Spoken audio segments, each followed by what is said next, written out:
President Trump, who I don't usually agree with, called COVID vaccines, quote, one of the greatest miracles in the history of modern-day medicine that saved tens of millions of lives worldwide. Scientific community agrees with Trump.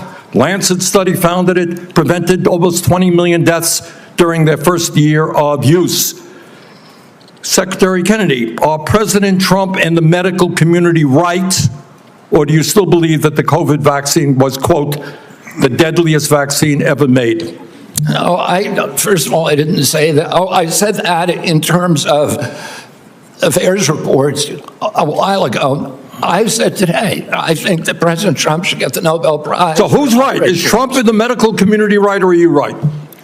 President Trump did an extraordinary piece of leadership. Is he right or wrong? Did COVID save millions of lives?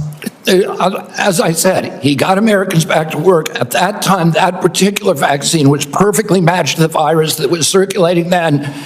And I have no idea how many lives it saved, but it saved quite a few. You know, what I find a little bit weird in this discussion, I'm hearing it over and over again this morning, Mr. Chairman, is we've got the entire medical community on one side. You got the AMA representing hundreds of thousands of doctors, the American Academy of Pediatrics, the American Public Health Association. All of these organizations are telling us that COVID vaccine and vaccines in general are safe and effective. You are casting doubt on that. Who are the organizations that are agreeing with you and casting aspersions on vaccines? The primary advisors are Marty McCary, Jay Bhattacharya, Dr. Oz, Vinay Prasad. So you got a few doctors who agree with you, and I'm giving you the Not name. a few doctors.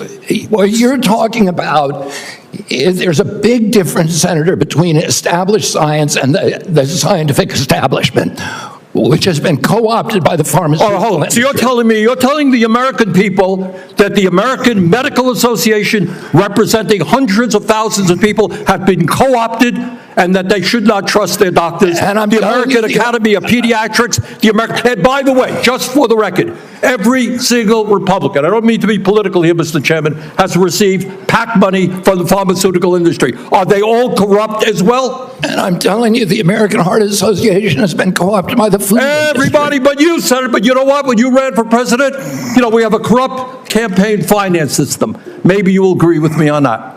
Okay, you were already president, you got $1 billion behind it. You received $300,000 from people, not from the industry, people in it, as I did, from individuals. You corrupt. President Trump got $3 million. Every Republican got corporate PAC money for the pharmaceutical industry. Democrats as well. Everybody is corrupt, but you? Is that what we're looking at? I don't think so. And I think the issue now... I don't even know what you're talking about. Well, I think you do know what I'm talking about. I don't know what you're talking about. The issue is every time anyone disagrees with you... Are you saying the pharmaceutical industry was supporting my presidential campaign? No, I'm saying... I don't think so. I'm not saying that. I'm saying that the pharmaceutical industry is a greedy institution which is charging us the highest prices in the world. They are pervasive. But to suggest that every institution, the AMA, the pediatrics people, is corrupt because they disagree with you is an insult to the American people. Listen, people disagree with me all the time. I have arguments in my agency, heated arguments every day with Jay Bhattacharya, with Marty McCary, with Dr. Oz. You have given the names of a few people. I have given you the names of organizations representing hundreds of thousands of doctors and scientists. I yield, Mr. President. Senator Tillis. This exchange between Bernie Sanders and RFK Jr. is more than a pointed row. It's a concentrated lesson in how public trust in science is won and lost, and why the lone truth teller versus corrupted establishment story is so dangerous. Bernie's line, "Everybody is corrupt but you," lands hard because it exposes a rhetorical pattern. Claim that entire professional institutions are compromised, then position yourself as the only credible dissenter. That setup asks people to swap the hard work of weighing evidence for a simpler identity choice. Are you with the crowd, the experts, or with the brave lone voice? But real science doesn't work by loyalty votes. It works by reproducible evidence, independent verification, and consensus built across studies and institutions. Calling a whole medical community co-opted without providing robust, reproducible evidence isn't skepticism. It's a call to distrust expertise wholesale, and that has concrete harms. There's also a logical problem at play. Pointing to some bad behavior or conflicts of interest in the medical industrial complex doesn't automatically validate every contrarian claim. Pharmaceutical companies lobby, fund research, and spend on marketing. That's a fact worth investigating and regulating. But the existence of influence does not erase the huge body of independent scientific work showing vaccines and many public health measures save lives. The debate the hearing uncovered is about how to separate legitimate concerns about influence and pricing from wholesale rejection of established life-saving interventions. Understanding the difference matters practically. Scientific consensus emerges from multiple, independent lines of evidence, randomized trials, large observational studies, mechanistic understanding, and reproducibility across settings. Professional societies, AMA, AAP, APH, represent thousands of clinicians and scientists who weigh that evidence. When a handful of individuals disagree, the right response is transparent review, publish data, disclose conflicts, replicate findings.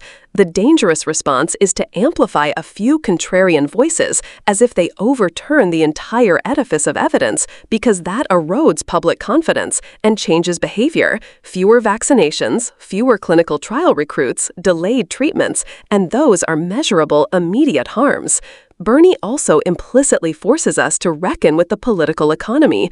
Money flows into elections and research, and it shapes incentives. That reality requires oversight, stricter disclosure rules, and policies that separate regulatory decision-making from commercial pressure.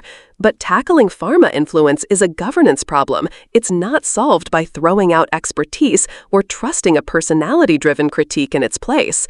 Effective reform builds institutions that are transparent, accountable, and insulated from short-term political pressures while remaining answerable to the public.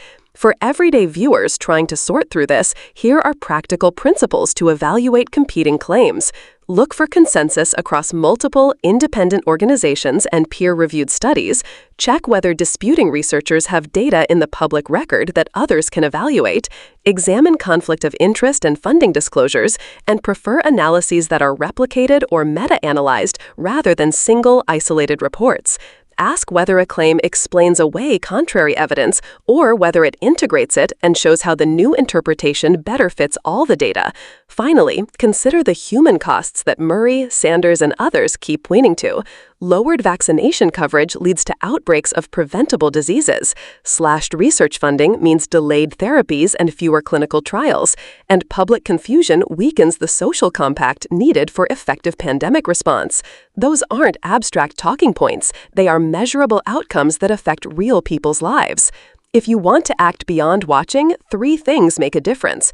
Insist on transparency, demand that public health decisions and the data behind them be published and explainable, back independent science, support institutions and watchdogs that evaluate evidence impartially, and hold leaders accountable. Call or message your representatives to push for oversight, funding protections for research, and stricter conflict of interest rules. This hearing wasn't just political theater. It was a reminder that how we decide whom to trust is itself a civic responsibility.